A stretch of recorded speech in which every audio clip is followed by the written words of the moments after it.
Today we're diving into something called the focusing illusion, and it tackles a question that, let's be honest, every single one of us has asked ourselves. It's all about that really tricky relationship between money and happiness, and what we find might seriously surprise you. So let me just ask you straight up, would you be happier if you were richer? I mean, really think about it for a second. Your first instinct, your gut feeling? It's probably a big yes, right? Of course it is. Who wouldn't want that? And look, you're not alone in thinking that. It's a pretty much universal feeling. But, and this is where things get really fascinating, the actual science, the hard data from some seriously smart people like Nobel Prize winner Daniel Kahneman, well, it tells a completely different story, and a way more surprising one. Okay, so to really get our heads around this, we have to do one thing first. We need to understand that happiness isn't just one simple idea. The researchers actually split it into two totally different types, and once you see this distinction, the whole puzzle starts to make a lot more sense. So here's the breakdown. On one side, you've got life satisfaction. Think of this as your storyteller self. It's you, stepping back, looking at the big picture of your life and asking, how am I doing overall? But then, on the other side, there's experienced happiness. This is your in-the-moment self. This is the feeling you get when you're stuck in traffic or that little burst of joy when you're laughing with a friend. It's the real day-to-day stuff. Now, when we look at that first category, life satisfaction, our gut feeling seems to be spot on. Just look at this data. It's super clear. The more money a family makes, the more likely they are to report being very happy with their life as a whole. Richer people do rate their lives as better. So that's it, right? Case closed? Not so fast. Because here's the twist. When we switch over and look at that experienced, moment-to-moment happiness, the connection to money practically disappears. I mean, look at these numbers. For life satisfaction, the correlation is a solid 0.32. But for how happy you actually feel during your day, it plummets to just 0.06. That is almost nothing. So what on earth is going on here? Well, the explanation is something called a cognitive bias. It's like a little glitch in our brain's operating system, and the researchers have a great name for it, the focusing illusion. Here's the basic idea. Whenever we think about any single thing, whether it's our money, our job, our health, we tend to blow its importance way out of proportion.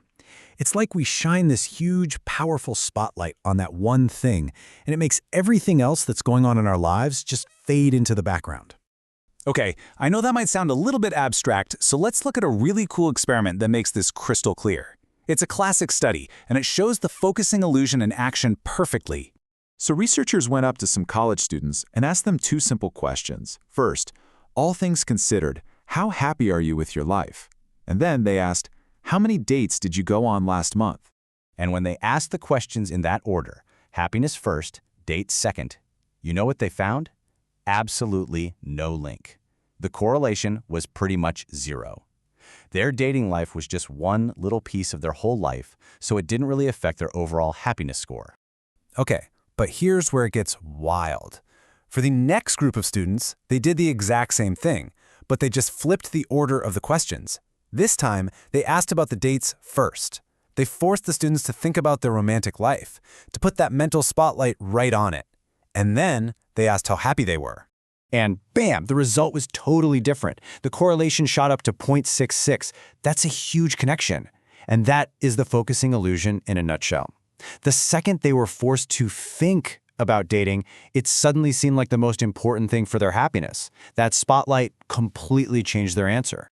This all boils down to what is maybe the single most important quote from the entire study. It's this: nothing in life is quite as important as you think it is while you are thinking about it.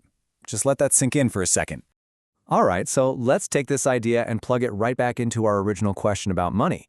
How does this focusing illusion explain the gap between income and actual day-to-day happiness? Well, it messes with our predictions about what life is like for other people. For example, when they asked people to guess, they thought someone with a low income would be in a bad mood for almost 60% of their day. We focus on the money aspect and just imagine this constant grinding misery. But when they asked low-income people themselves, the real number was 32%. Now, that's still tough for sure, but it's nowhere near the nonstop awfulness we imagine. And there are a few other big reasons for this disconnect. First, there's something called hedonic adaptation, which is just a fancy way of saying we get used to stuff. That awesome new car? After a few months, it's just your car. The thrill fades. Second, we're obsessed with relative income. We don't just care about how much we have care about how much we have compared to our neighbors. And third, and this one's a biggie, more money doesn't automatically mean you spend your time doing things you actually enjoy. And that last point about time, that's really the heart of the matter.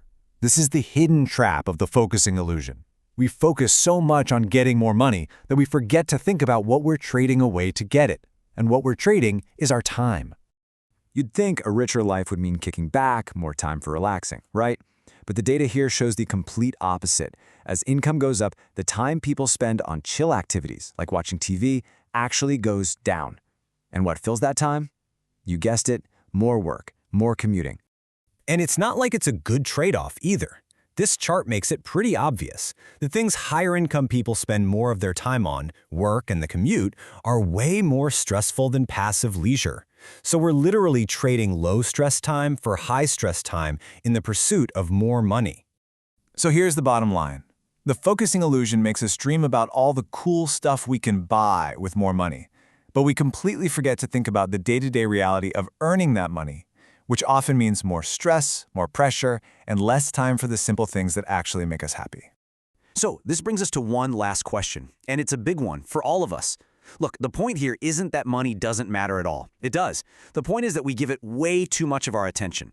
So the real question is, if you could take that powerful mental spotlight and shine it on something other than money, what would you focus on instead?